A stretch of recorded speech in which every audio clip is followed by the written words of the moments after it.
വിഷയാവതരണം നടത്തുന്നതിനു വേണ്ടി ആദരണീയനായ ഉസ്താദ് പി കെ മൂസക്കുട്ടി ഹസ്രത്ത് അവർകളെ ആദരപൂർവ്വം ക്ഷണിക്കുന്നു.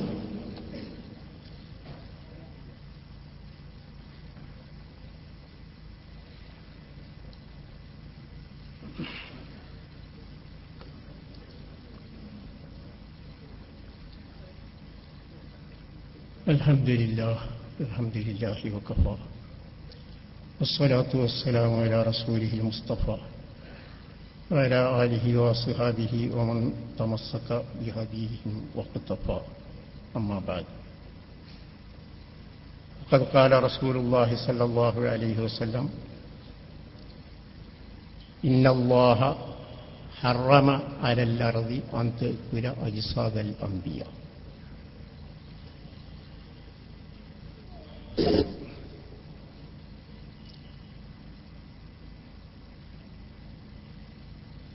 വന്യരായ അധ്യക്ഷരവറുകളെ,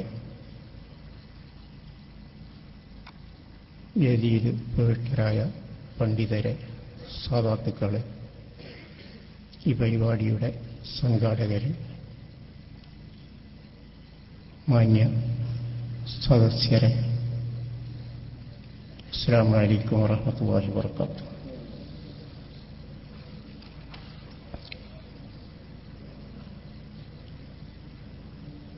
ഇന്നത്തെ നമ്മുടെ വിഷയം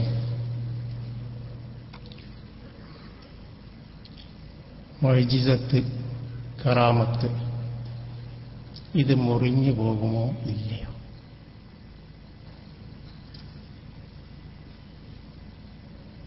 മുൻകാല സുന്നത്ത് ജമാഅത്തിന്റെ ആദർശത്തിൽ അടിയുറച്ച് വിശ്വസിച്ചിരുന്ന പഴയ ആളുകൾക്കിടയിൽ ഇങ്ങനെ സംശയമില്ലായിരുന്നു. അവരെല്ലാം മുഅ്ജിസത്ത്, കറാമത്ത് മുറിഞ്ഞു പോവുകയില്ല എന്ന് വിശ്വസിച്ചവരായിരുന്നു. പഴയ കാലങ്ങളിൽ സുന്നികൾക്കും മുജാഹിദുകൾക്കും ഇടയിലുള്ള ഈ വിഷയത്തിൽ പല വാദപ്രതിവാദങ്ങളും മറ്റുമെല്ലാം നടന്നിരുന്നു എന്ന് കേട്ടിട്ടുണ്ട്. അക്കാലത്ത് സുന്നികളാരും ഔലിയാക്കൾക്ക് കറാമത്തുണ്ടെന്ന് വിശ്വസിച്ചവരായിരുന്നു. ഔലിയാക്കളുടെ മരണത്തോടുകൂടെ അവിടെ കറാമത്തെല്ലാം മുറിഞ്ഞു പോകുമെന്ന് ആരും വിശ്വസിച്ചതായി അറിയപ്പെട്ടിരുന്നില്ല. അതുപോലെ മുഅ്ജിസത്ത് ബഹുമാനപ്പെട്ട റസൂലുള്ളാഹി സ്വല്ലല്ലാഹു അലൈഹി വസല്ലമയുടെയോ മറ്റ് പ്രവാചകന്മാരുടെയോ മുഅ്ജിസത്ത് അവരുടെ മരണത്തോടുകൂടെ മുറിഞ്ഞു പോകുമെന്ന് സുന്നികൾ ആരും വിശ്വസിച്ചിരുന്നില്ല എന്നാണ് എനിക്ക് തോന്നുന്നത്. അപ്പൊ ഈ അവസരത്തിൽ ഈ വിവാദം പുനർജനിക്കാനുള്ള കാരണം നമുക്കെല്ലാം അറിയാം. നേരത്തെ സൂചിപ്പിച്ചതുപോലെ കാരന്തൂര് ഉള്ള മുടി, ആ മുടിയെ ന്യായീകരിക്കാൻ അവസാനമായി അതിന്റെ ആളുകൾ ഒരു ഗത്യന്തരവുമില്ലാതെയായപ്പോൾ രക്ഷപ്പെടാനുള്ള ഒരു മാർഗം എന്നുള്ള നിലയ്ക്ക് അവരുടെ വാദമാണ് മുഅ്ജിസത്തുകളെല്ലാം വിശുദ്ധ ഖുർആനല്ലാത്ത ഏത് മുഅ്ജിസത്തുണ്ടെങ്കിലും അതെല്ലാം പ്രവാചകന്മാരുടെ മരണത്തോടുകൂടെ മുറിഞ്ഞു പോകും എന്ന് പറയും. ഇത് പറയല്ലാതെ യാതൊരു ഗത്യന്തരവുമില്ല. കാരണം പുലിവാലി പിടിക്കുക എന്ന് കേട്ടിരിക്കും. പുലിവാലി പിടിക്കുക എന്ന് പറഞ്ഞാൽ ഒരാള് പുലിയിൽ നിന്ന് രക്ഷപ്പെടാൻ വേണ്ടി എന്താണ് മാർഗം എന്നുള്ള നിലയ്ക്ക് അവസാനം ഒരു നിവൃത്തിയില്ലാതിരുന്നപ്പോൾ പുലിന്റെ വാലി പിടിച്ചു. പുലിന്റെ വാലി നിന്ന് പിടിച്ചപ്പോൾ പുലി ഒന്നായിട്ട് ഓടി അതിന്റെ പിന്നാലെ ഇയാൾ നോക്കി. ഇപ്പൊ കുടുങ്ങിയിരിക്കുക. വിട്ടാലും വിടാനും വയ്യ, വിടാതിരിക്കാനും വയ്യ. വിട്ടുപോയാൽ പുലി കടിക്കും, വിടാതിരുന്നാൽ എത്ര നേരമാണ് പുലിന്റെ നേരെ വാലി പിടിച്ചുകൊണ്ട് അളക്കാൻ നിർത്തി. ഇതേപോലെ ഈ വ്യാജ മുടികള് പുലിവാല് പിടിച്ചതുപോലെ പിടിച്ച് കുടുങ്ങിയിരിക്കുക. അപ്പൊ ഇതിൽ നിന്ന് രക്ഷപ്പെടാനുള്ള ഒരു മാർഗം എന്നുള്ള നിലയ്ക്ക് ഒരളവായി വാദിക്കുന്ന വാദമാണ് മുഅ്ജിസത്തുകളെല്ലാം അമ്പിയാക്കളെ മരണത്തോടുകൂടെ മുറിഞ്ഞു പോകുമെന്നുള്ളത്. ആദ്യകാലത്ത് ഈ മുടികളെല്ലാം പ്രത്യക്ഷപ്പെട്ട അവസരത്തിൽ നാട് നീളെ പ്രസംഗിച്ചുകൊണ്ട് നടന്നിരുന്നു, ഈ മുടി ഒരു അസാധാരണ മുടിയാണ്, അസാധാരണമായ പ്രജനന ശക്തിയുള്ള മുടിയാണ്, ഇത് വളരുന്നുണ്ട്, ഇതിന് ജീവനുണ്ട് എന്ന് പ്രസംഗിക്കുകയും പ്രചരിപ്പിക്കുകയും എഴുതുകയെല്ലാം ചെയ്തു. അതെല്ലാം ഇന്ന് പിൻവലിച്ചു. അന്ന് ജവാഹിറുൽ ബിഹാറിന്റെ ഇബാറത്ത് മഹാനായ ഇമാം അബ്ദുൽ ഗനി നവറല്ലാഹു മർഖദഹു അവറുകളുടെ ജവാഹിറുൽ ബിഹാറിന്റെ ഇബാറത്തെല്ലാം ഉദ്ധരിച്ചുകൊണ്ട് റസൂലുള്ളാഹി സല്ലല്ലാഹു അലൈഹി വസല്ലമയുടെ മുടി വളരുമെന്നവർ സ്ഥാപിച്ചിരുന്നു. എന്നിട്ട് ഇതിന്റെ ആളുകളെല്ലാം അത് പ്രസംഗിച്ചുകൊണ്ടാണ്. എന്നിട്ടോ പാവപ്പെട്ട സാധാരണക്കാരും അനുയായികളും അതെല്ലാം കണ്ണടച്ച് വിശ്വസിച്ചു. ആമന്ന സല്ലംന എന്നുള്ളതിലേക്ക് വിശ്വസിച്ചു. പക്ഷെ എല്ലാവരും പൊട്ടന്മാരല്ലല്ലോ. ഈ മുടി വളരുന്നുണ്ടോ നോക്കിയപ്പോ വളർച്ചയൊന്നും കാണുന്നില്ല. വളരുന്നുണ്ടെങ്കിൽ അത് മതിയല്ല. എല്ലാ പ്രതിയോഗികളെയും മുട്ടുകുത്തിക്കാൻ ആ ഒന്ന് മാത്രം മതി അന്നവർ വാദിച്ചിരുന്നത് ശരിയായിരുന്നെങ്കിൽ. ശരിയാണെങ്കിൽ പിന്നീട് ഇത്തരം പ്രശ്നങ്ങളൊന്നും വരികയില്ല. കാരണം മുടി വളരുന്നുണ്ട്, ഇതാ നോക്കൂ എന്ന് പറഞ്ഞ് കാണിക്കാൻ പറ്റില്ല. പക്ഷേ വളരുന്നില്ല എന്ന് അവർക്ക് തന്നെ ബോധ്യം. ഇങ്ങനെ വളർച്ച എന്നുള്ളത് അതിനില്ല. ഉണ്ടെങ്കിൽ ഈ കുഴപ്പങ്ങളൊന്നും ഉണ്ടാവില്ല. ആരും അത് സമ്മതിക്കുക തന്നെ ചെയ്യും, അത് അംഗീകരിക്കുക തന്നെ ചെയ്യുമായി. പക്ഷെ വളർച്ചയില്ല എന്ന് അവർക്ക് തന്നെ ബോധ്യം. അപ്പോൾ ഇനി എന്താണ് വഴി?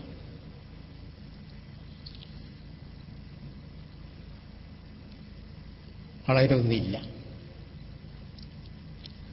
അപ്പോൾ സാധാരണ റസൂലുള്ളാഹി സ്വല്ലല്ലാഹു അലൈഹി വസല്ലമയുടെ തിരുകേശത്തെക്കുറിച്ചും മുൻകഴിഞ്ഞ നമ്മുടെ സീറകളുടെ കിതാബുകളിലും മറ്റുമെല്ലാം പറയപ്പെട്ട ചില പ്രത്യേകതകളെല്ലാം ഉണ്ട്. റസൂലുള്ളാഹിയുടെ തിരുകേശം അതിന് നിഴലുണ്ടാവുകയില്ല എന്ന് പറയപ്പെടാറുണ്ട് നമ്മുടെ കിതാബുകളിലെല്ലാം. അതുപോലെ തീയിട്ട് കരിക്കുകയാണെങ്കിൽ കരിയുകയില്ല എന്ന് നമ്മുടെ കിതാബുകളിലെല്ലാം ഉണ്ട്. സീറയുടെ കിതാബുകളിലും ഖസായിസുകളിലും മറ്റുമെല്ലാം പണ്ഡിതന്മാർ രേഖപ്പെടുത്തിയിരിക്കുന്നു. അങ്ങനെ വല്ല പ്രത്യേകതകളും ഈ കാരന്തൂര് മുടിക്കുണ്ടോ എന്ന് നോക്കിയപ്പോ അവർക്കും ബോധ്യപ്പെട്ടു അതും ഇതിനില്ല, ഇതിന് നേരുണ്ട്. അതേപോലെ കരിയുന്നുണ്ടോ, സമാന മുടികളെല്ലാം കരിച്ചു നോക്കിയപ്പോ കരിയൊന്നുമുണ്ട്. എന്നാലും ഇത് വിട്ടുകൂടാ, നമ്മുടെ പിടി മുമ്പ് പിടിച്ച പിടി വിട്ടുകൂടാ. അപ്പൊ എന്ത് ചെയ്യണം? എന്നാലും നമുക്ക് ഈ മുടി അതവിടെ മുടിയായി തന്നെ നിൽക്കണം. അതിനൊരു കോട്ടവും തട്ടരുത്. കയറി വന്നാലെന്ത് മോചിതത്തൊക്കെ മുറിഞ്ഞു പോകുമെന്ന് പറഞ്ഞാലും മോചിതത്ത് ഒന്നും ഇനിയിപ്പോ നമ്മൾക്ക് വേണ്ട. മോചിതത്ത് മുറിയട്ടെ മുറിയാതിരിക്കട്ടെ, നമ്മുടെ ഈ മുടിയുടെ പിടി വിട്ടുകൂടാ എന്നുള്ളവർക്ക് മുടിയിൽ മുറുക്കി പിടിച്ചു. അത് പിടിവിട്ടില്ല. മോചിതത്ത് മുറിഞ്ഞു പോയാലും കുഴപ്പമൊന്നുമില്ല. മുമ്പ് പഴയകാലത്ത് കഥ പറയാറുണ്ട്. മത്സ്യത്തൊഴിലാളികൾ ഒരു തങ്ങളോട് ചെന്നുകൊണ്ട് മത്സ്യം കിട്ടാത്ത സങ്കടമെല്ലാം ചെന്ന് പറഞ്ഞു.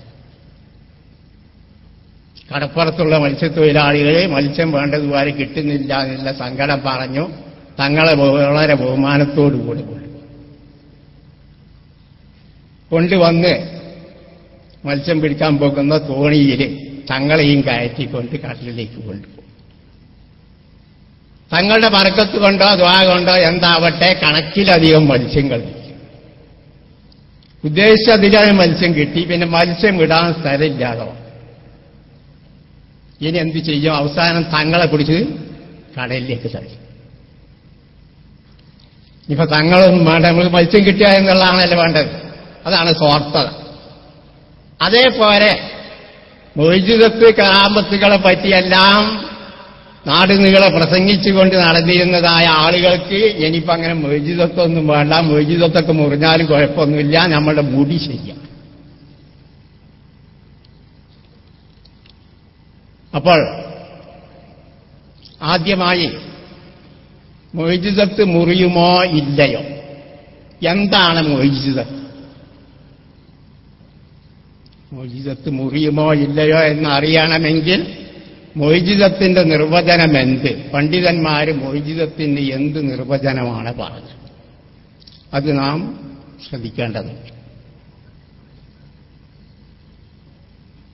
മൊയ്ജിദത്ത് അസാധാരണമായ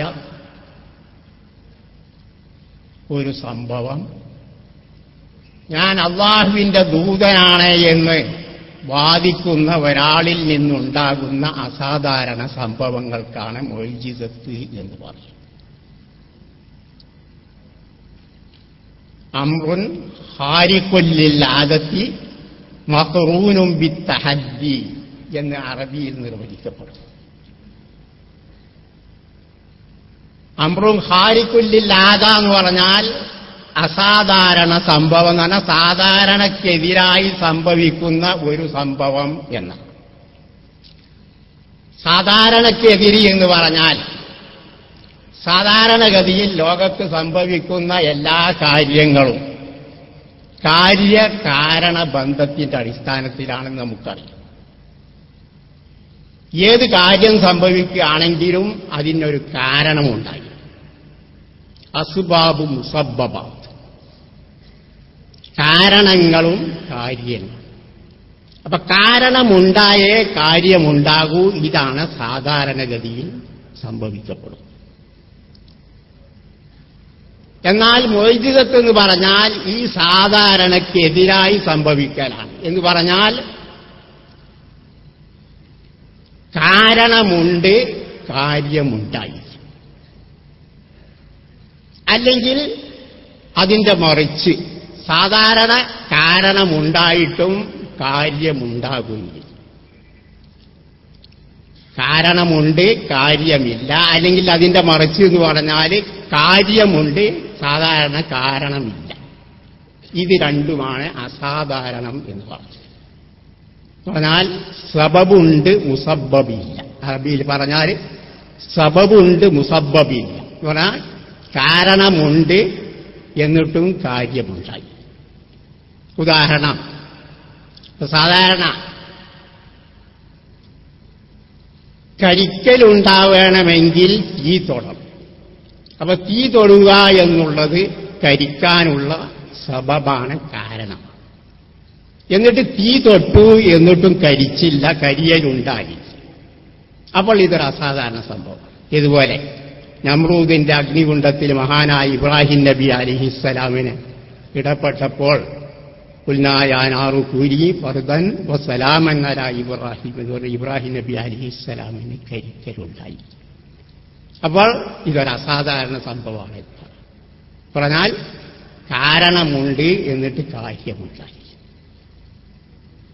അല്ലെങ്കിൽ മറിച്ചുമുണ്ടാവാം. പറഞ്ഞാൽ സാധാരണ കാരണങ്ങളിൽ നിന്നല്ലാതെ കാര്യങ്ങൾ സംഭവിക്കും. ഇതുപോലെ റസൂലുള്ളാഹി സല്ലല്ലാഹു അലൈഹി വസല്ലമയുടെ മുഅ്ജിസത്തുകൾ എണ്ണപ്പെടുന്ന കൂട്ടത്തിൽ പല പ്രാവശ്യം റസൂലുള്ളാഹിയിൽ നിന്ന് സംഭവിച്ച ഒരു മുഅ്ജിസത്താണ് നബി തിരുമേനി സല്ലല്ലാഹു അലൈഹി വസല്ലമയുടെ വിരലുകൾക്കിടയിൽ നിന്ന് ഉറവജലമായി കൊണ്ട് വെള്ളം വരിക, ഉറവായി വെള്ളം വരിക, ജലം വന്നുകൊണ്ടിരിക്കുക. എന്നിട്ട് ധാരാളം ആളുകൾ ആ വെള്ളം ഉപയോഗിക്കുകയും അതുകൊണ്ട് ഒതു ചെയ്യുകയും ചെയ്ത സംഭവങ്ങൾ സഹിയായ ഹദീസിന്റെ കിതാബിലെല്ലാം പറയും. അപ്പൊ സാധാരണ വെള്ളം വരിക എന്നുള്ളത് വിരലുകൾക്കിടയിൽ നിന്നുണ്ടാവാറില്ല. അപ്പൊ ഇത് കാര്യമുണ്ടാകുന്നു, സാധാരണ കാരണമില്ല. അതുപോലെ മൂസാ നബി അലൈഹിസ്സലാമിന്റെ വടി താഴെയിടുമ്പോൾ അത് സർപ്പമായി മാറും. സാധാരണ ഒരു വടിയിട്ടാൽ അത് സർപ്പമായി മാറുക എന്നുള്ളത് സാധാരണക്കെതിരാണ്. അപ്പൊ ഇതേപോലെ കാര്യമുണ്ടായി എന്നിട്ട് കാരണം ഇല്ലാതെ കണ്ട്, ഇതാണ് അസാധാരണ സംഭവം. അപ്പോൾ ഒരു അസാധാരണ സംഭവമാണ് മുഅ്ജിസത്ത്. അംറുൻ ഖാരിഖുൽ ലിൽ ആദാ എന്ന് പറഞ്ഞാൽ സാധാരണക്കെതിരായി സംഭവിക്കുന്ന ഒരു സംഭവം. അത് തന്നെ മഖ്റൂനും ബിത്തഹദ്ദി എന്ന് പറയും. തഹദ്ദി എന്ന അറബി പദത്തിന്റെ അർത്ഥം വെല്ലുവിളിക്കൽ എന്നർത്ഥം. വെല്ലുവിളിക്കുക എന്ന് പറഞ്ഞാൽ ഇതുപോലുള്ള ഒന്ന് കൊണ്ടുവരൂ എന്ന് പറയണം. വിശുദ്ധ ഖുർആൻ റസൂലുള്ളാഹി സ്വല്ലല്ലാഹു അലൈഹി വസല്ലമ ഓതിക്കേൾപ്പിച്ചപ്പോൾ അവരോട് പറഞ്ഞു, നിങ്ങൾക്ക് ഈ ഖുർആനിൽ വല്ല സംശയമുണ്ടെങ്കിൽ കുല്ലിൻ കുന്തും ഫീ റൈബിൻ മിമ്മാ നസ്സൽനാ അലാ അബ്ദിനാ ഫഅ്തൂ ബിസൂറത്തിൻ മിൻ മിസ്ലിഹി വദൂ ശുഹദാഅക്കും മിൻ ദൂനില്ലാഹി ഇൻ കുന്തും സാദിഖീൻ. ശുദ്ധ ഖുർആനിൽ നിങ്ങൾക്ക് വല്ല സംശയമുണ്ടെങ്കിൽ ഇതേപോലുള്ള ഒന്ന് കൊണ്ടുവരൂ എന്ന് പറയുക. ഇതാണ് വെല്ലുവിളി എന്നതിന് നേരം. പക്ഷേ റസൂലുള്ളാഹി സ്വല്ലല്ലാഹു അലൈഹി വസല്ലമയുടെ അസാധാരണ സംഭവങ്ങളായ മുഅ്ജിസത്തുകൾ പരിശോധിച്ചാൽ അതുണ്ടാവുന്ന നേരത്തെല്ലാം റസൂലുള്ള ഇതുപോലുള്ള ഒന്ന് കൊണ്ടുവരൂ എന്ന് പറഞ്ഞതായി അറിയപ്പെടുന്നു. പല മുഅ്ജിസത്തുകളും റസൂലുള്ളാഹിയിൽ നിന്നുണ്ടാകുന്നത് ഇതില്ലാതെ. അപ്പൊ അതിന്റെ പേരിൽ പണ്ഡിതന്മാർ പറയുന്നു മഖ്റൂനും ബിത്തഹദ്ദി എന്ന വാക്കിന്റെ അർത്ഥം ദഅവൽ റിസാലത്ത് എന്നാണ്. ഞാൻ റസൂലാണ്, അള്ളാഹുവിന്റെ റസൂലാണെന്നുള്ള ഭാവം. ഇതൊരിക്കൽ വാദിച്ചതിന്റെ ശേഷം നബിയിൽ നിന്നുണ്ടാകുന്ന അസാധാരണ എന്നല്ലാതെ ഏതർത്ഥമില്ല. ഓരോ സമയത്തും അസാധാരണ സംഭവങ്ങൾ എപ്പോൾ സംഭവിക്കുന്നോ അപ്പോഴെല്ലാം നിങ്ങൾ ഇതേപോലുള്ള ഒന്ന് കൊണ്ടുവരൂ എന്ന് റസൂലുള്ള വെല്ലുവിളിച്ചതായി തെളിവി. അപ്പൊ മഖ്റൂനും ബിത്തഹദ്ദി എന്ന് പറഞ്ഞാൽ അത് പറയുമ്പോൾ മാത്രമേയുള്ളൂ. അപ്പൊ റസൂലുള്ള മരിച്ച അവസരത്തിൽ ഇതേപോലുള്ള മരിച്ചതിന്റെ ശേഷം ഇനി വഫാത്തായതിന്റെ ശേഷം ഇതുപോലുള്ള ഒന്ന് കൊണ്ടുവരൂ എന്ന് പറയുകയില്ലല്ലോ. അപ്പൊ അതിന്റെ പേരിൽ പിന്നുണ്ടാകുന്നതൊന്നും മുഅ്ജിസത്തല്ല എന്ന് വാദിക്കാൻ നിർവാഹമില്ല. കാരണം മഹാന്മാരായ പണ്ഡിതന്മാർ മഖ്റൂനും ബിത്തഹദ്ദി എന്ന വാക്കിന് പറഞ്ഞത് ദഅവൽ റിസാലത്ത് എന്ന്. അപ്പൊ റസൂലാണെന്ന് ഒരാൾ വാദിച്ച റസൂലുള്ളാഹി സ്വല്ലല്ലാഹു അലൈഹി വസല്ലം ആവട്ടെ അല്ലെങ്കിൽ മറ്റൊരു ദൂതരാവട്ടെ, അവര് ഞാൻ അള്ളാഹുവിന്റെ റസൂലാണെന്ന് വാദിച്ചതിന്റെ ശേഷം അവരിൽ നിന്നുണ്ടാകുന്ന ഏതൊരു അസാധാരണ സംഭവങ്ങളാണെങ്കിലും അതിനെല്ലാം മുഅ്ജിസത്ത് എന്ന് പറയും. ഇതിന്റെ അടിസ്ഥാനത്തിൽ പണ്ഡിതന്മാർ പറയുന്നു മുഅ്ജിസത്തിന് 4 നിബന്ധനകൾ. മുഅ്ജിസത്തായി തീരാൻ 4 നിബന്ധനകൾ. അതിൽപ്പെട്ട ഒരു നിബന്ധനയാണ് നേരത്തെ പറഞ്ഞത് അംറുൻ ഖാരിഖുൽ ലിൽ ആദത്താവണ, അസാധാരണ സംഭവമാകും. സാധാരണയിൽ നേരത്തെ പറഞ്ഞ കാരണങ്ങളുടെ അടിസ്ഥാനത്തിൽ ഉണ്ടാകുന്ന കാര്യത്തിന് മുഅ്ജിസത്ത് എന്ന് പറയും.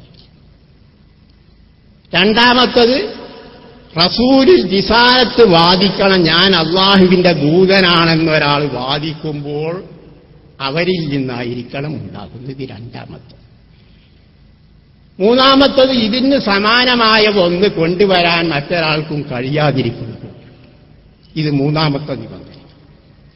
അപ്പോൾ സിഹിർ, ആഭിചാരം, മാരണം മുതലായ സിഹിറുകളെല്ലാം അതും അസാധാരണ സംഭവം തന്നെ. അപ്പൊ ഒരു സാഹിർ, ഒരു മാരണക്കാരൻ, ഒരു ആഭിചാരി വാദിക്കുകയാണ്, സാഹിർ വന്ന് വാദിക്കുകയാണ് ഞാൻ റസൂലാണ് എന്ന് വാദിച്ചാൽ, എന്നിട്ട് അയാളുടെ സിഹിറുകളിലൂടെ അത്ഭുതകരമായ പല കാര്യങ്ങളും അസാധാരണ സംഭവങ്ങളും കാണിക്കുകയാണെങ്കിൽ അതിന് മുഅ്ജിസത്ത് എന്ന് പറയില്ല. കാരണം അതിന് സമാനമായ ഒന്ന് ഇതേപോലുള്ള ഒരാൾക്ക് കൊണ്ടുവരാൻ കഴിയും, മറ്റൊരു സാഹിറിന് കൊണ്ടുവരാൻ കഴിയും.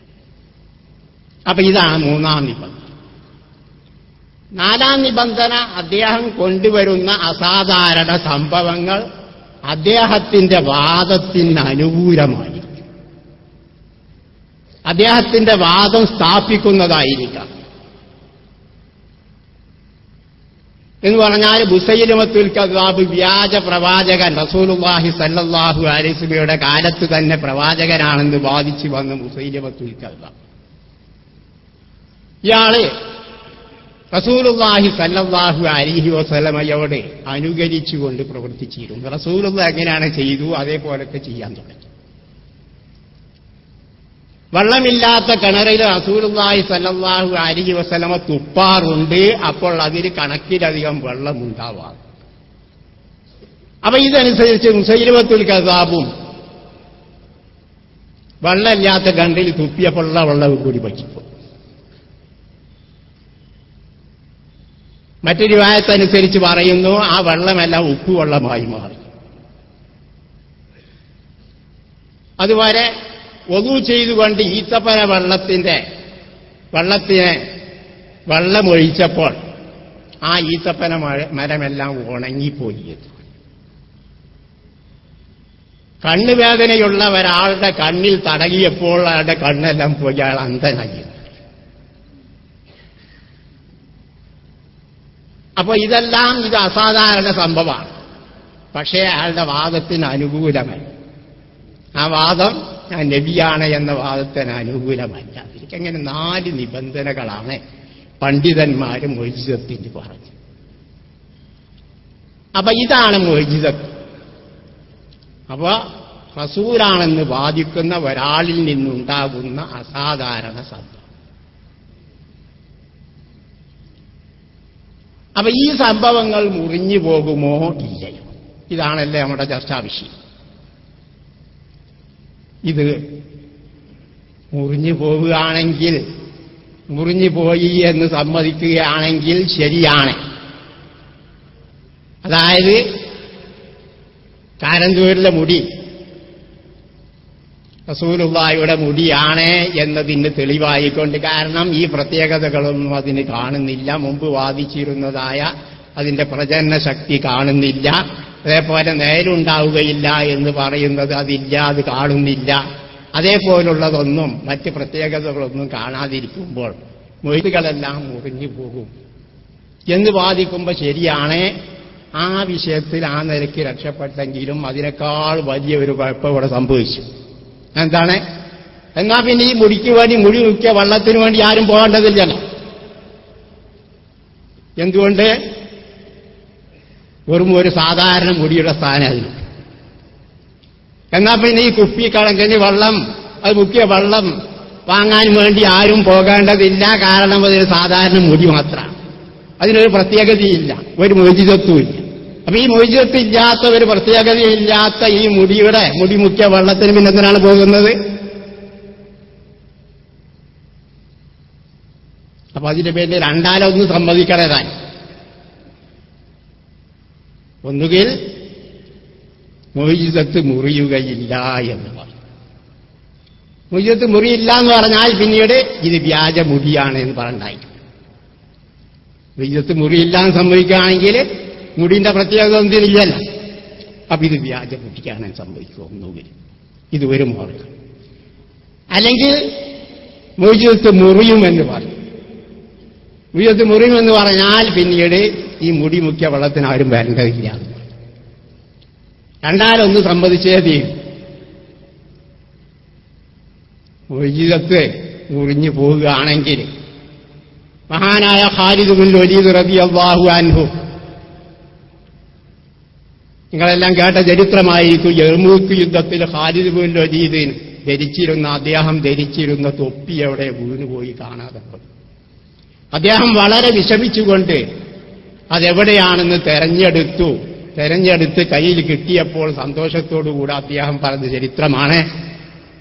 റസൂലുള്ളാഹി സല്ലല്ലാഹു അലൈഹി വസല്ലം ഉംറക്ക് വന്ന അവസരത്തിൽ, ഉംറ ചെയ്ത അവസരത്തിൽ റസൂലുള്ള തലമുടി നീക്കി ഉംറ ചെയ്തു. ആളുകളെല്ലാം റസൂലുള്ളാഹിയുടെ 2 പാർശ്വഭാഗങ്ങളിലുള്ള മുടിയെടുക്കുവാൻ വേണ്ടി കൈ നീട്ടി. ഞാൻ റസൂലുള്ളാഹിയുടെ നെറുകയിലുള്ള മുടി എനിക്ക് തരാൻ വേണ്ടി ആവശ്യം. ആ മുടി ഞാൻ ഈ തൊപ്പിയിൽ വെച്ചിരിക്കുക. അപ്പൊ ഈ തൊപ്പി ധരിച്ചുകൊണ്ട് ഞാൻ ഏതൊരു യുദ്ധത്തിൽ പങ്കെടുക്കുകയാണെങ്കിലും ഒരിക്കലും പരാജയം സംഭവിച്ചിട്ടില്ല, എനിക്ക് വിജയമേ ഉണ്ടായിട്ടുള്ളൂ എന്ന് പറഞ്ഞു. അപ്പൊ ഇവിടെ നാം ഒന്ന് ചിന്തിക്കുക, ഈ മുഅ്ജിസത്ത് റസൂലുള്ളാഹിയുടെ വഫാത്തിന്റെ ശേഷം ഖാലിദ് ബിൻ വലീദ് പല യുദ്ധങ്ങളിലും പങ്കെടുത്തു. ആ യുദ്ധങ്ങളിലെല്ലാം ഖാലിദ് ബിൻ വലീദ് വിജയം വരിച്ചു. അതിന് കാരണം അദ്ദേഹം കരുതുന്നു റസൂലുള്ളാഹിയുടെ ഈ മുടിയുടെ മുഅ്ജിസത്ത്. അപ്പൊ ഈ മുഅ്ജിസത്ത്, മുടിയുടെ മുഅ്ജിസത്ത് മുറിഞ്ഞു പോകുമെങ്കിൽ ഖാലിദ് ബിൻ വലീദ് പിന്നീട് എന്തിനാണ് തൊപ്പിപ്പോയതിൽ വിഷമിച്ചത്? അതുപോലെ റസൂലുള്ളാഹി സ്വല്ലല്ലാഹു അലൈഹി വസല്ലമ ധരിച്ചിരുന്ന, സ്വന്തം കയ്യിൽ വിരലുകളിൽ ധരിച്ചിരുന്ന മോതിരം നിങ്ങളെല്ലാം കേട്ടിട്ടുണ്ടായി. റസൂലുള്ളാഹി സ്വല്ലല്ലാഹു അലൈഹി വസല്ലം ഒരു വെള്ളിയുടെ മോതിരമുണ്ടാക്കി, മുഹമ്മദുർ റസൂലുള്ളാഹ് എന്ന് 3 വരികളിലായി എഴുതപ്പെട്ട ഒരു മോതിരം. ആ വെള്ളി മോതിരം റസൂലുള്ളാഹി സ്വല്ലല്ലാഹു അലൈഹി വസല്ലമയുടെ വഫാത്തിന്റെ ശേഷം മഹാനായ 1ാം ഖലീഫയായ അബൂബക്കർ സിദ്ദീഖ് റളിയല്ലാഹു അൻഹു അത് വാങ്ങി കയ്യിൽ ധരിച്ചു. ഖലീഫ അബൂബക്കർ സിദ്ദീഖ് റളിയല്ലാഹു അൻഹുവിന്റെ ശേഷം മഹാനായ ഉമറുൽ ഫാറൂഖ് റളിയല്ലാഹു അൻഹു അദ്ദേഹം അത് വാങ്ങി കയ്യിൽ ധരിച്ചു.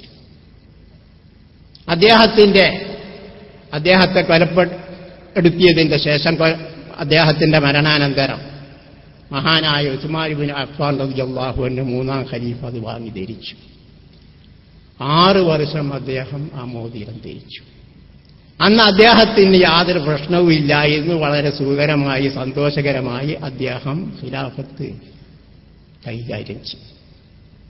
അങ്ങനെ ബീറു അരീസ് എന്ന പേരിൽ അറിയപ്പെടുന്ന കിണറിൽ അദ്ദേഹത്തിന്റെ മോതിരം വീണു പോയതിന്റെ ശേഷം ആ മോതിരം കിട്ടുവാൻ വേണ്ടി അദ്ദേഹം ഒരുപാട് വിഷമിച്ചു, കഷ്ടപ്പെട്ടു. തുടരെ 3 ദിവസം അതിന്റെ വെള്ളമെല്ലാം വാർത്തുകൊണ്ട് തെരഞ്ഞിട്ടും ആ മോതിരം കിട്ടുകയുണ്ടായി. അതിന്റെ ശേഷമാണ് അദ്ദേഹത്തിന്റെ എല്ലാ വിഷമങ്ങളും ഉണ്ടായത്. അദ്ദേഹത്തിനെ അവസാനം കൊലപ്പെടുത്തുന്നതിലേക്ക് എത്തിച്ചേർന്ന വിഷമങ്ങളെല്ലാം അദ്ദേഹം അനുഭവിക്കേണ്ടതായി വന്നത് ഇതിന്റെ ശേഷം. അപ്പം മുഅ്ജിസത്ത് മുറിഞ്ഞു പോവുകയാണെങ്കിൽ റസൂലുള്ളാഹിന്റെ ഈ മോതിരം എന്താ, അതിനേക്കാൾ നല്ലൊരു മോതിരം എല്ലാവർക്കും കിട്ടൂലേ? ഒരു സാധാരണ വെള്ളി മോതിരമല്ല, അതേപോലെ എല്ലാവർക്കും ഉണ്ടാക്കാൻ പറ്റില്ല. അപ്പോൾ മുഅ്ജിസത്ത് മരണത്തോടുകൂടെ മുറിയുകയാണെങ്കിൽ ഇത്രത്തോളം അതിന് പ്രാധാന്യം നൽകേണ്ടതുണ്ടോ? നമുക്ക് ചിന്തിക്കാൻ പറ്റും.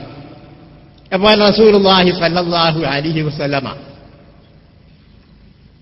റസൂലുള്ളാഹിയുടെ കയ്യിൽ ഒരു വടിയുണ്ടായി, ഒരു ചാട്ടുകുന്തം എന്ന് പറയും. ഇത് ഹദീസിന്റെ കിതാബുകളിലെല്ലാം കാണാം. സഹീഹുൽ ബുഖാരിയിലും മറ്റുമെല്ലാം അതിന്റെ ചില ഭാഗങ്ങൾ പറഞ്ഞിരിക്കും. സുബൈർ ഇബ്നുൽ അവ്വാം റളിയല്ലാഹു അൻഹു, പ്രശസ്ത സഹാബിയായ ഹവാരിയിൽപ്പെട്ട സുബൈർ ഇബ്നുൽ അവ്വാം റളിയല്ലാഹു അൻഹു,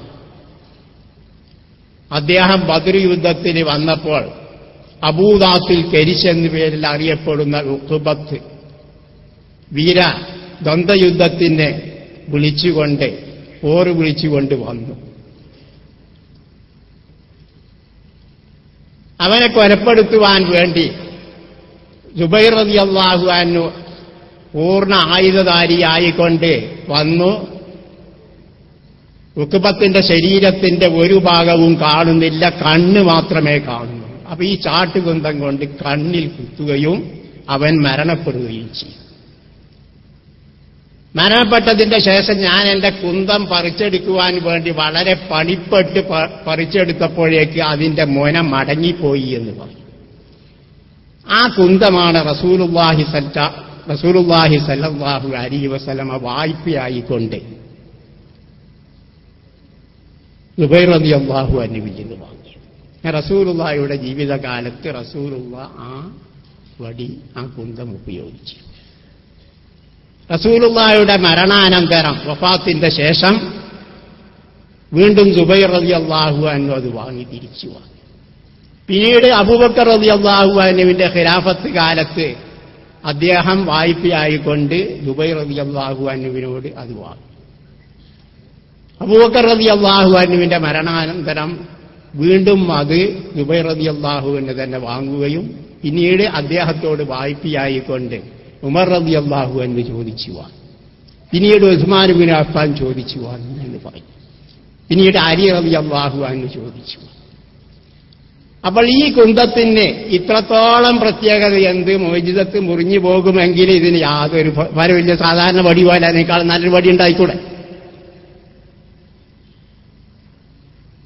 അപ്പോൾ ഇതേപോലുള്ള എത്രയോ ചരിത്രങ്ങൾ മോചിതത്ത് മുറിഞ്ഞു പോവുകയില്ല എന്ന് സൂചിപ്പിക്കും. അതേപോലെ മഹാനായ അബൂ ഹുറൈറ റളിയല്ലാഹു അൻഹു പറയുകയുണ്ടായി, എനിക്ക് ഇസ്ലാമിലെ 3 കഠിനമായ ദുഃഖകരമായ സംഭവങ്ങൾ എനിക്ക് അനുഭവിക്കേണ്ടതായി വന്നു എന്ന് പറഞ്ഞു. അതിൽപ്പെട്ട ഒന്ന് റസൂലുള്ളാഹി സ്വല്ലല്ലാഹു അലൈഹി വസല്ലമയുടെ ദേഹവിയോഗം, റസൂലുള്ളാഹിയുടെ വഫാത്ത്. ഇതായിരുന്നു ഒന്ന്. രണ്ടാമത് ഉസ്മാൻ ഇബ്നു അഫ്ഫാൻ റളിയല്ലാഹു അൻഹുവിനെ കൊലപ്പെടുത്തപ്പെട്ട സംഭവം.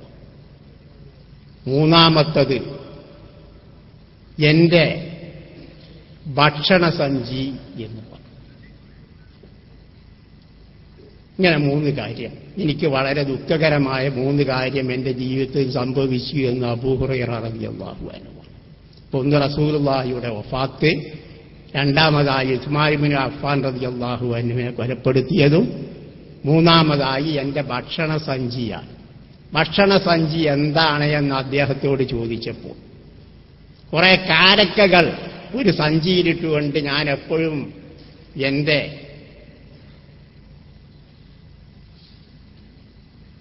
ഊരയിൽ ഞാൻ കെട്ടിത്തൂക്കാറുണ്ട്. ഒരവസരത്തിൽ ഒരു യുദ്ധത്തില് റസൂലുള്ളാഹി സ്വല്ലല്ലാഹു അലൈഹി വസല്ലമ താങ്കളുടെ അടുത്ത് എന്ത് ഭക്ഷണമാണുള്ളത്, എന്താണുള്ളതെന്ന് ചോദിച്ചപ്പോൾ എന്റെ ഭക്ഷണസഞ്ചിയിൽ കുറച്ച് കാരക്കകളുണ്ട് എന്ന് പറയുന്നു. അപ്പൊ റസൂലുള്ളാഹി അത് വാങ്ങിക്കൊണ്ട് അതിൽ നിന്ന് കാരക്ക പുറത്തെടുത്ത് 10 ആളുകളെ വിളിക്കാൻ വേണ്ടി പറയും. 10 ആളുകൾക്ക് ആ കാരക്കകളെല്ലാം തിന്നാൻ വേണ്ടി കൊടുത്തു. പിന്നെയും 10 ആളുകൾ വിളിക്കാൻ പറഞ്ഞു. പിന്നെയും 10 ആളുകൾ വിളിക്കാൻ പറഞ്ഞു. എന്നിട്ട് അവയെല്ലാം ഒരു വലിയ സൈന്യത്തിലുള്ള ആളുകൾ മുഴുവനും ആ കാരക്ക ഭക്ഷിച്ചതിന്റെ ശേഷം എന്റെ സഞ്ചിയിൽ അതേപോലെ തന്നെ കാരക്ക ബാക്കിയുള്ളത് ബാക്കിയായി എന്ന് പറഞ്ഞു. അപ്പൊ റസൂലുള്ളാഹി സ്വല്ലല്ലാഹു അലൈഹി വസല്ലമ അബൂ ഹുറൈറ റളിയല്ലാഹു അൻഹുവിനോട് താങ്കൾ ഇതെടുത്ത് ഇതിൽ നിന്ന് കാരക്ക എടുത്തുകൊള്ളുക എന്ന് പറഞ്ഞു. പക്ഷെ മുഴുവനും പുറത്തെടുക്കാതെ കണ്ട് താങ്കളുടെ ആവശ്യപ്രകാരം എടുത്തുകൊള്ളുക എന്ന് പറഞ്ഞു. മഹാനായ അബൂ ഹുറൈറ റളിയല്ലാഹു അൻഹു പറയുന്നു, എത്ര കാരക്കയാണ് ഞാൻ അതിൽ നിന്ന് ഭക്ഷിച്ചു എന്നതിനൊന്നും കണക്കില്ല. അതേപോലെ ഇത് റസൂലുള്ളാഹിയുടെ മോചിതത്ത്. ആ മോചിതത്ത് ആ സഞ്ചിയിലായിരുന്നു. പക്ഷേ അത് കൊള്ളയടിച്ചു പോയി ഉസ്മാൻ ഇബ്നു അഫ്ഫാൻ റളിയല്ലാഹു അൻഹുവിനെ കൊലപ്പെടുത്തിയ ആ കലഹത്ത്. ഇതാണ് എന്റെ ഒരു വേദന, ഇസ്ലാമിലുണ്ടായ 3ാമത്തെ വേദന എന്ന് മഹാനായ അബൂ ഹുറൈറ റളിയല്ലാഹു അൻഹു പറഞ്ഞു. ഇപ്പൊ മോചിതത്ത് മുറിയുമെങ്കിൽ റസൂലുള്ളാഹി സ്വല്ലല്ലാഹു അലൈഹി വസല്ലമയുടെ വഫാത്തോടുകൂടെ പിന്നീട് ഈ സഞ്ചിയിലുള്ള കാരക്ക അതിന് മോചിതത്തുണ്ടാവുകയില്ല. അതേപോലെ ആയിഷ റളിയല്ലാഹു അൻഹ പറയുന്നു, ബഹുമാനപ്പെട്ട റസൂലുള്ളാഹി സ്വല്ലല്ലാഹു അലൈഹി വസല്ലമയുടെ വഫാത്തോടുകൂടെ എന്റെ വീട്ടിൽ ഒരു ജീവനുള്ള കരളുള്ള ആൾക്ക് ഭക്ഷിക്കാൻ ഉള്ള ഒരു ഭക്ഷണ സാധനവും ഇല്ലായിരുന്നു. കുറച്ച് ബാർലി ഒരു പാത്രത്തിലുണ്ടായിരുന്നു. അത് ഞാൻ എൻ്റെ ഒരു പലകത്തട്ടിൽ സൂക്ഷിച്ചു വെച്ചിരുന്നു. കുറഞ്ഞ ഭാഗം അതിൽ നിന്ന് എന്റെ ആവശ്യത്തിന് ഞാൻ എപ്പോഴും എടുത്തുകൊണ്ടേയിരുന്നു. എത്രയോ പ്രാവശ്യം ഞാൻ എടുത്തുകൊണ്ടിരുന്നു. എനിക്ക് ആവശ്യമുള്ള എന്റെ ഭക്ഷണ സാധനങ്ങൾ, എന്റെ വേറെ ഭക്ഷണമൊന്നും ഇല്ലാത്തതിന്റെ പേരിൽ പല പ്രാവശ്യം പല ദിവസങ്ങൾ പല നാളുകളായി അതിൽ നിന്ന് ഉപയോഗിച്ചുകൊണ്ടേയിരുന്നു. പിന്നെ കുറെ കാലം കഴിഞ്ഞപ്പോൾ എനിക്ക് തോന്നി ഇത് കഴിയുന്നില്ലല്ലോ എന്ന് കരുതി ഞാനൊന്ന് അളന്നു നോക്കി. അതിലെത്ര ഉണ്ട് എന്ന് അളന്നു നോക്കിയപ്പോൾ അതോടൊപ്പം പിന്നീട് അത് കഴിഞ്ഞു. അപ്പൊ അതുവരേക്കും റസൂലുള്ളാഹി സ്വല്ലല്ലാഹു അലൈഹി വസല്ലമയുടെ മോചിതത്തായ ഈ ബാർലി ആയിഷ റളിയല്ലാഹു അൻഹ ഉപയോഗിച്ചുകൊണ്ടിരുന്നു. അപ്പൊ മോചിതത്ത് മുറിയുമെങ്കിൽ മുഅ്ജിസത്ത് മുറിയുമെങ്കിൽ റസൂലുള്ളാഹിയുടെ വഫാത്തോടുകൂടെ അത് മുറിയേണ്ടത്. കാരണം മുഅ്ജിസത്ത് പറഞ്ഞാൽ നേരത്തെ പറഞ്ഞല്ല, അസാധാരണ സംഭവമാണ്. റസൂലാണെന്ന് വാദിക്കുന്ന ഒരാളിൽ നിന്നുണ്ടാകുന്ന അസാധാരണ സംഭവം. അപ്പൊ ഇതേപോലുള്ള ഒരുപാട് ചരിത്രങ്ങൾ നമുക്ക് പറയാനുണ്ട്. അപ്പൊ അതിന്റെ പേരിൽ ആ ഭാഗത്തേക്കൊന്നും ഞാൻ കടക്കുന്നില്ല. ഇനി പറയുകയാണെങ്കിൽ പിന്നെയും വേറെയും ഒരുപാട് പറയാനുണ്ട്. അപ്പൊ ചുരുക്കത്തില് മുഅ്ജിസത്ത് മുറിഞ്ഞു പോകുമെന്നാണ് ഇപ്പോൾ ഈ വ്യാജമുടി യഥാർത്ഥ മുടിയാണ് എന്ന് സ്ഥാപിക്കുവാൻ വേണ്ടി പറഞ്ഞു. കുറച്ചു കഴിഞ്ഞാൽ പിന്നീട് അടുത്ത് ഏതും വന്നുകൂടാ ഉണ്ടാവുകയില്ല. ഇതാ സൂക്ഷിക്കണം. ഈ മുടി മുക്കിയ വെള്ളം ഉപയോഗിച്ചാൽ ചിലപ്പോൾ അതിന്റെ റിയാക്ഷൻ ഉണ്ടായേക്കും, പ്രതിപ്രവർത്തനം ഉണ്ടായേക്കും. മുസൈലിമത്തുൽ കദ്ദാബിന് സംഭവിച്ചതുപോലെ എന്നും പറഞ്ഞുകൂടായൊന്നും ഉണ്ടാവുകയും അടുത്ത് രക്ഷപ്പെടാനുള്ള മാർഗം ഇനി അതായിരിക്കും. കാരണം മുടി മുക്കിയ വെള്ളം ഉപയോഗിക്കുക. കാരണം അല്ലാഹു തആല കാണിച്ചു കൊടുത്തുകൂടാ ഉണ്ടാവില്ല.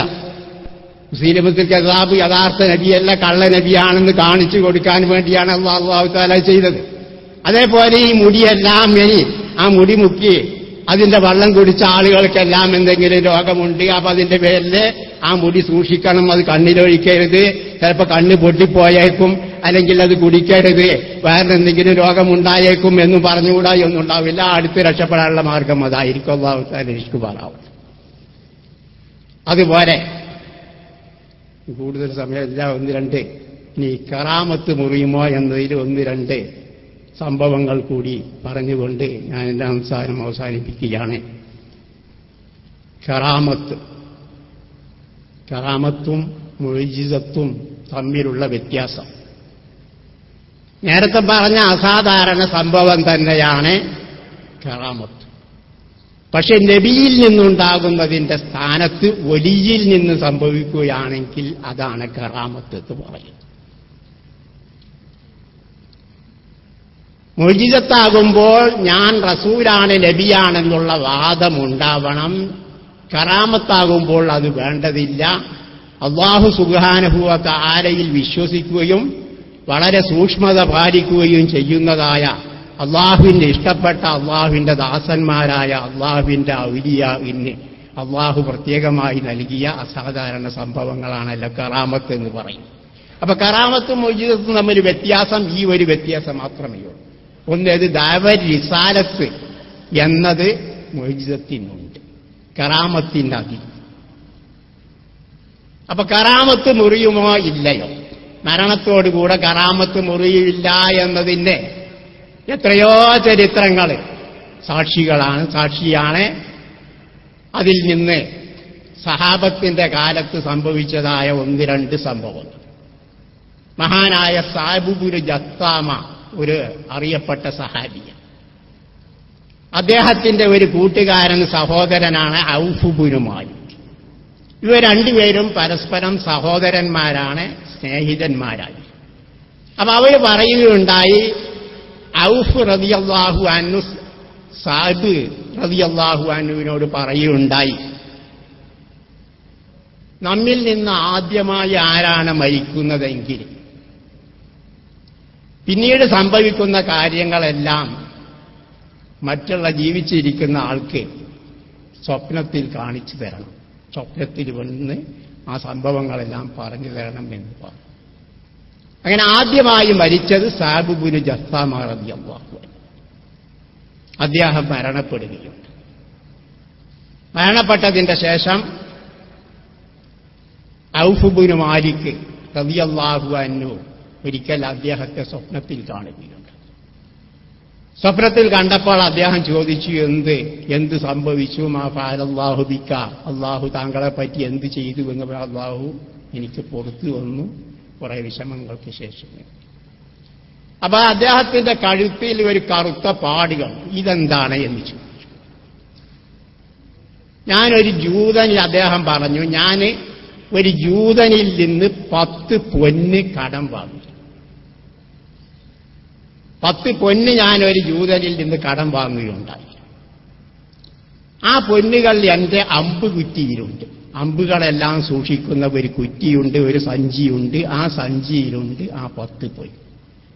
താങ്കൾ അതെടുത്തുകൊണ്ട് ആ ജൂതന് കൊടുക്കണം. ഇതാണ് സഅബ് ജത്താമ റളിയല്ലാഹു അൻഹു ഔഫ് റളിയല്ലാഹു അൻഹുവിനോട് പറഞ്ഞു. എന്നിട്ട് പറഞ്ഞു, എന്റെ വീട്ടിൽ നടക്കുന്ന ഏതെല്ലാം സംഭവങ്ങളുണ്ടോ ആ സംഭവങ്ങൾ മുഴുവനും ഞാൻ അറിയുന്നുണ്ട്. ഏതുവരെ? ഈ അടുത്താണ് ഞങ്ങളുടെ വളർത്തുന്ന ഒരു പൂച്ച ചത്തുപോയത്. അതുവരെ അറിയാറുണ്ട്. എന്റെ മകള് 6 വയസ്സ് പ്രായമായ മകള് അടുത്ത് തന്നെ മരിക്കും, 5-6 ദിവസത്തിന്റെ ഉള്ളിൽ മരിക്കും എന്ന്. ഇതാണ് ഔഫ് റളിയല്ലാഹു അൻഹുവിന്റെ കണ്ട സ്വപ്നം. സഅബ് റളിയല്ലാഹു അൻഹു പറഞ്ഞ സ്വപ്നം. അങ്ങനെ അദ്ദേഹം സഅബിന്റെ വീട്ടിൽ ചെന്നു. അപ്പൊ അടയാളെല്ലാം പറഞ്ഞിട്ടുണ്ടല്ലോ, അതെല്ലാം അന്വേഷിക്കാം എന്നുള്ള നിലയ്ക്ക് ആദ്യമായി അമ്പ് കുറ്റി നോക്കുകയുണ്ടായി. അമ്പിന്റെ സഞ്ചി നോക്കി. അപ്പൊ ആ സഞ്ചി കുടഞ്ഞു നോക്കുമ്പോൾ അതിൽ ഒരു കീഴിൽ 10 പൊന്നുകളുണ്ട്. അപ്പൊ ആ പൊന്നെടുത്തുകൊണ്ട് ഈ പറഞ്ഞ ജൂതന്റെ അടുത്ത് പോയി. സഹാബിനെ സംബന്ധിച്ച് എന്താ അഭിപ്രായം എന്ന് പറഞ്ഞാൽ അദ്ദേഹം ഒരു നല്ല മനുഷ്യനായിരുന്നു, റസൂലുള്ളാഹിന്റെ സഹാബത്തിൽപ്പെട്ട ആളായിരുന്നു എന്നൊക്കെ ജൂതൻ പറഞ്ഞ് പ്രശംസിച്ചു. അദ്ദേഹം നിങ്ങളുമായി വല്ല ഇടപാടും ഉണ്ടായിട്ടുണ്ടോ എന്ന് പറഞ്ഞപ്പോൾ ആദ്യം പറഞ്ഞില്ല, ഒന്നും പറഞ്ഞില്ല. പിന്നെയും ചോദിച്ചപ്പോൾ പറഞ്ഞു, അതെ, എന്നെ നിന്ന് അദ്ദേഹം ഒരു 10 പൊന്ന് കടം വാങ്ങി. അപ്പൊ ഞാൻ ആ പൊന്നങ്ങ് അദ്ദേഹത്തിന് കൊടുത്തു. അപ്പൊ അദ്ദേഹം നോക്കിയിട്ട് ഇത് അതേ പൊന്ന് തന്നെ, ഞാൻ കൊടുത്ത അതേ പൊന്ന് തന്നെയാണിത്. അദ്ദേഹം പറഞ്ഞു, ഇതാ അദ്ദേഹം പറഞ്ഞ 1 ലക്ഷം പുലർന്ന് സത്യമാണെന്ന് ബോധ്യപ്പെട്ടു. രണ്ടാമത് വീട്ടുകാരോട് വീട്ടിൽ എന്തൊക്കെ സംഭവിച്ചു എന്ന് പറഞ്ഞപ്പോൾ അവർ പറഞ്ഞു, അത് ഒരു ഞങ്ങളുടെ വളർത്തുന്ന ഒരു പ്രിയപ്പെട്ട പൂച്ച ഉണ്ടായിരുന്നു, ആ പൂച്ച അടുത്താണ് ചത്തുപോയത്. അത് പറഞ്ഞു. ഇത് രണ്ടാമത്തെ അദ്ദേഹം പറഞ്ഞു സത്യമാണ് എന്ന് ബോധ്യപ്പെട്ടു. മൂന്നാമതായി എന്റെ സഹോദരന്റെ മകളെവിടെയെന്ന് പറഞ്ഞാൽ മകള് കളിക്കുകയാണല്ലോ. അപ്പൊ മകളെ വിളിക്കാൻ വേണ്ടി അപ്പൊ അവർക്ക് പനിയുണ്ട്. ആ മകള് 6 ദിവസത്തിനുള്ളിൽ മരിച്ചു. അപ്പൊ ഇവിടെ ഔലിയാക്കൾക്ക് കറാമത്ത് മരണത്തോടുകൂടെ മുറിയുകയാണെങ്കിൽ ഇത് സംഭവിക്കാൻ പാടില്ല. മരിച്ചതിന് ശേഷം പിന്നീട് ഒന്നുമില്ല എന്ന് പറയുകയാണെങ്കിൽ ഇത് സംഭവിക്കുകയും. രണ്ടാമതായി ഇതേപോലുള്ള മറ്റൊരു സംഭവം, മഹാനായ സാബിത്ത് ബിൻ ഖൈസ് റളിയല്ലാഹു അൻഹു അദ്ദേഹം റസൂലുള്ളാഹി സ്വല്ലല്ലാഹു അലൈഹി വസല്ലമയുടെ ഒരു പ്രഗൽഭരായ സഹാബിയാണ്. സാബിത്ത് ബിൻ ഖൈസ് റളിയല്ലാഹു അദ്ദേഹമാണ് വിശുദ്ധ ഖുർആനിന്റെ യാ അയ്യുഹല്ലദീന ആമനൂ ലാ തർഫഉ അസ്വാതകും ഫൗക സൗത്തി നബിയ്യി വലാ തജ്ഹറൂ ലഹു ബിൽ ഖൗലി കജഹരി ബഅദികും ബഅദ അൻ തഹബത അമാലുകും വഅൻതും ലാ തശൂറൂൻ എന്ന് പറഞ്ഞു ആയത്ത് ഇറങ്ങിയപ്പോൾ റസൂലുള്ളാഹി സ്വല്ലല്ലാഹു അലൈഹി വസല്ലമയുമായി ഏത് രൂപത്തിലാണ് പെരുമാറേണ്ടത്, ആ പെരുമാറേണ്ടുന്ന രീതികളെല്ലാം പഠിപ്പിക്കുന്ന ഈ ആയത്ത് ഇറങ്ങിയ കൂട്ടത്തിൽ നിങ്ങൾ റസൂലുള്ളാഹിയുടെ ശബ്ദത്തിന്റെ നേരെ ശബ്ദമുയർത്തരുത് എന്ന് പറയാം. അയ്യുഹല്ലദീന ആമനൂ ലാ തർഫഉ അസ്വാതകും ഫൗക സൗത്തി നബി. റസൂലുള്ളാഹി സ്വല്ലല്ലാഹു അലൈഹി വസല്ലമയുടെ ശബ്ദത്തിന്റെ മേലെ നിങ്ങളുടെ ശബ്ദമുണ്ടാവരുത്. വളരെ പതുക്കെ റസൂലുള്ളാഹിന്റെ ശബ്ദത്തിനേക്കാളും താഴ്ന്ന സ്വരത്തിലെ നിങ്ങൾ റസൂലുള്ളാഹിയോട് സംസാരിക്കാവൂ എന്ന് തുടങ്ങുന്ന ആയത്ത്. ആ ആയത്ത് ഇറങ്ങിയപ്പോൾ അങ്ങനെ ചെയ്യുകയാണെങ്കിൽ ആയത്തിൽ വന്നു അന്തഹബത്താമാരിക്കും അന്തും ലാ തശൂറൂൻ, നിങ്ങൾ അറിയാത്ത രൂപത്തിൽ നിങ്ങളുടെ അമലുകളെല്ലാം പൊളിഞ്ഞു പോകുമെന്ന് പറഞ്ഞു. ഞാൻ വിശദീകരിക്കല്ല. അപ്പൊ ഈ ആയത്ത് ഇറങ്ങിയപ്പോൾ അദ്ദേഹം വീടിന്റെ വാതിലടച്ചുകൊണ്ട് വീട്ടിലിരുന്ന് പുറത്തു വരുന്നു.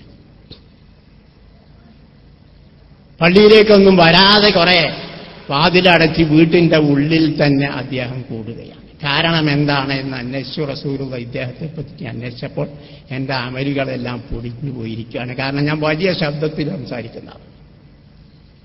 റസൂലുള്ളാഹിയുടെ ശബ്ദത്തിനേക്കാൾ വലിയ ശബ്ദത്തിൽ സംസാരിച്ചതിന്റെ പേരിൽ എന്റെ അമലുകളെല്ലാം പൊളിഞ്ഞുപോയി എന്നുള്ള വേദനയോടുകൂടി അദ്ദേഹം വീട്ടിലിരുന്ന് ദുഃഖിക്കുക.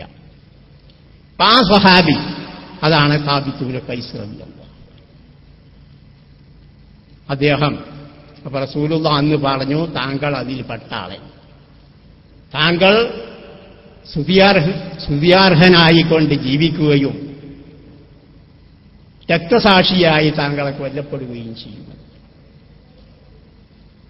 തഈശു ഹമീദൻ വതുഖ്തലു ഷഹീദ എന്ന് റസൂലുള്ളാഹി.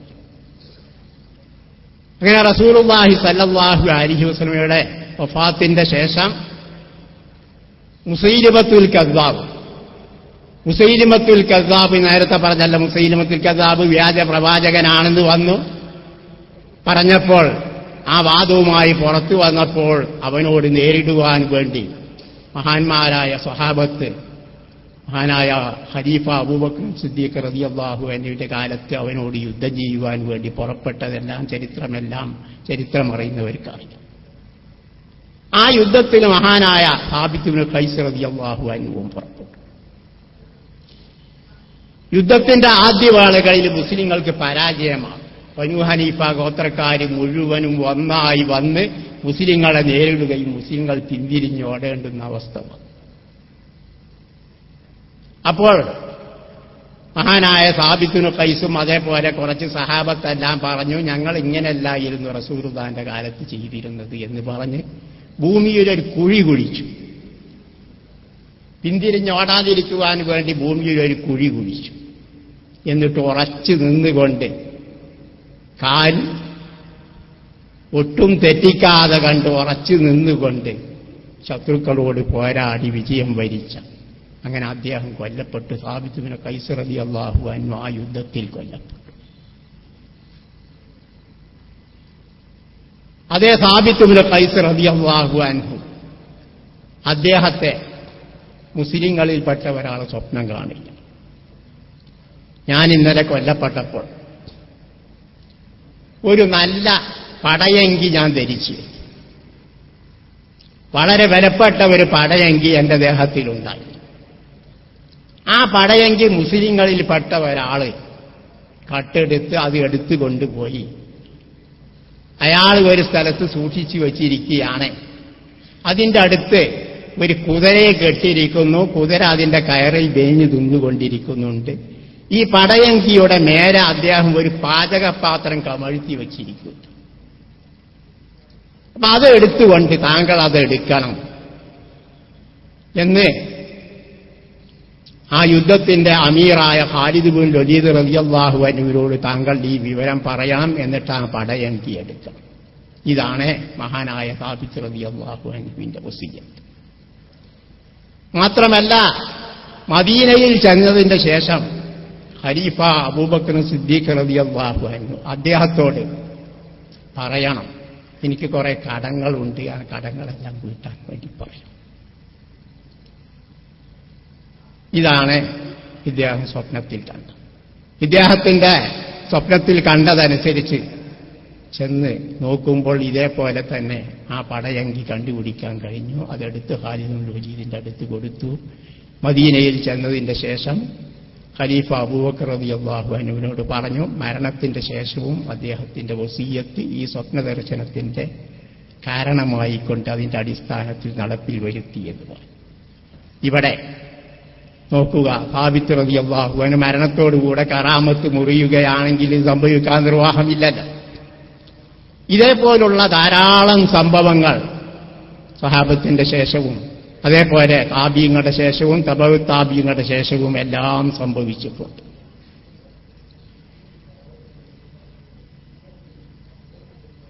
ഒരു യുദ്ധത്തില്, റജിയ യുദ്ധത്തിൽ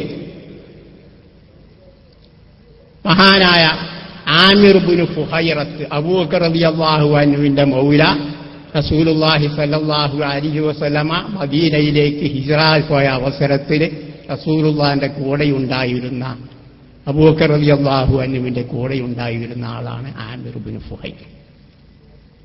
മുമ്പ് അടിമയായിരുന്നു. അടിമത്തത്തിൽ നിന്ന് അദ്ദേഹം മോചിപ്പിച്ച, അബൂബക്കർ റളിയല്ലാഹു അൻഹു മോചിപ്പിച്ച ഒരു സഹാബിയായിരുന്നു ആമിർ ഇബ്നു ഫുഹൈർ. അപ്പോൾ ഞാൻ ചുരുക്കി വരികയാണ്, ഇദ്ദേഹത്തെ ഒരു യുദ്ധത്തിൽ കൊല്ലപ്പെട്ടു. റസൂലുള്ളാഹി സ്വല്ലല്ലാഹു അലൈഹി വസല്ലം ഒരു സംഘത്തെ അയക്കുകയും ആ സംഘത്തിൽ ഇദ്ദേഹം കൊല്ലപ്പെടുകയും ചെയ്യും. കൊല്ലപ്പെട്ട അവസരത്തിൽ അദ്ദേഹം ഭൂമിയിൽ നിന്ന്, മരണപ്പെട്ടതിന്റെ ശേഷം ഭൂമിയിൽ നിന്ന് ഉയർന്നു എന്ന് പറയുന്നു, ആകാശത്തിലേക്ക് ഉയർന്നതായി കണ്ടു. അദ്ദേഹത്തിനെ കൊന്നതായ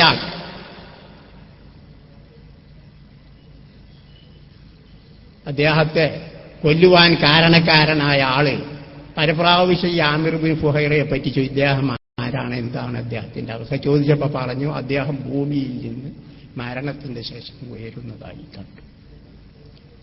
മാത്രമല്ല അദ്ദേഹത്തിന്റെ ഭൗതിക ശരീരം കാണാതെയായി മലക്കുകൾ അദ്ദേഹത്തിന്റെ ഭൗതിക ശരീരം കബറടക്കി എന്ന് പറയും. അപ്പൊ കറാമത്ത്, മരിച്ചതിന്റെ ശേഷം കറാമത്ത് ഇല്ലെങ്കിൽ അത് സംഭവിക്കുകയില്ല. അതേപോലെ ആസിം ഇബ്നു സാബിത്തിന്റെ ചരിത്രം നിങ്ങൾക്കെല്ലാം അറിയാം, നിങ്ങളെല്ലാം കേട്ടിട്ടുണ്ടായിരിക്കും. അദ്ദേഹം മരണത്തിന്റെ ശേഷം അദ്ദേഹത്തിന്റെ ശരീരഭാഗങ്ങളിൽ ഏതെങ്കിലും കിട്ടുകയാണെങ്കിൽ മക്കാ മുശ്രിക്കുകൾ സത്യം ചെയ്ത്, മക്കാ മുശ്രിക്കുകളിൽപ്പെട്ട ഒരു സ്ത്രീ, മുശ്രിക്കാത്തിൽപ്പെട്ട ഒരു സ്ത്രീ സത്യം ചെയ്തിരുന്നു, ആസിമിന്റെ തലത്തൊട്ടി എനിക്ക് കിട്ടുകയാണെങ്കിൽ ആ തലത്തൊട്ടിയിൽ ഞാൻ കള്ള് കുടിക്കുമെന്ന് സത്യം ചെയ്തു. മാത്രമല്ല ആസിം ഇബ്നു സാബിത്തിന്റെ തല കൊണ്ടുവരുന്ന ആൾക്ക് 100 ഒട്ടകം ഇനാമും പ്രഖ്യാപിച്ചു. ഇതിന്റെ അടിസ്ഥാനത്തിൽ മഹാനായ ആസിം ഇബ്നു സാബിത്തിനെ അദ്ദേഹത്തിന്റെ കൊല്ലപ്പെട്ടതിന്റെ ശേഷം അദ്ദേഹത്തിന്റെ തല മുറിച്ചെടുക്കുവാൻ വേണ്ടി മക്കക്കാർക്ക് വിൽക്കാൻ വേണ്ടി അവരൊരുങ്ങിയപ്പോൾ, സഹീഹുൽ ബുഖാരിയിലെല്ലാമുള്ള ഹദീസാണ്, അദ്ദേഹത്തിന്റെ തല മുറിച്ചെടുക്കാൻ ശത്രുക്കൾക്ക് കഴിഞ്ഞില്ല. അങ്ങോട്ട് ചെന്നപ്പോൾ അവിടെ ഒന്നായി കടന്നടികൾ അല്ലെങ്കിൽ തേനീച്ചകൾ വന്നുകൊണ്ടിരിക്കുന്നു. അങ്ങോട്ട് ചെല്ലുന്ന ആളുകളെല്ലാം കുത്തിക്കൊണ്ടിരിക്കുന്നു. അപ്പോൾ പിന്നീട് അവർ പറഞ്ഞു, ഇത് പകലാണ്, രാത്രി ഇവകളെല്ലാം ഒഴിഞ്ഞു പോകും, രാത്രി നമുക്ക് മുറിച്ചെടുക്കാം എന്നുള്ളതിലേക്ക് ചെന്നു നോക്കുമ്പോൾ ഒരു വലിയ മഴ വന്ന്, മലവെള്ളം വന്ന് അദ്ദേഹത്തിന്റെ ശരീരം ഒലിച്ചു പോകും. ഇത് സഹീഹുൽ ബുഖാരിയിലെല്ലാം ഉള്ള ചരിത്രമാണ്, ഹദീസ. ഈ ചരിത്രം കേട്ടപ്പോൾ മഹാനായ ഉമർ റളിയല്ലാഹു അൻഹു പറഞ്ഞു, അല്ലാഹു സുബ്ഹാനഹു വ തആല ജീവിതത്തിൽ ഒരു മനുഷ്യനെ ഏത് ക്രമത്തിൽ സംരക്ഷിച്ചോ അതേപോലെ തന്നെ മരണാനന്തരവും സംരക്ഷിക്കുമെന്ന്.